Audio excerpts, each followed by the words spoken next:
আমি তাহলে সেই কুখ্যাত খুনি হন আসলাম। এই কল্লাটার দাম 25 লাখ।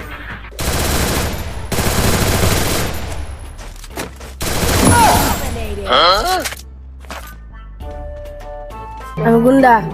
তুই মারাচ্ছিস আমাকে?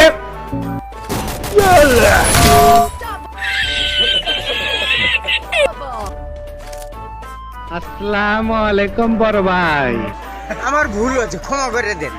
চুপ শালি সাল।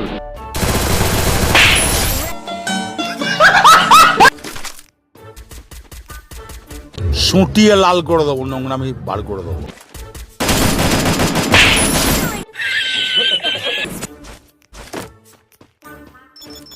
আসো খেলবো, খেলা হবে।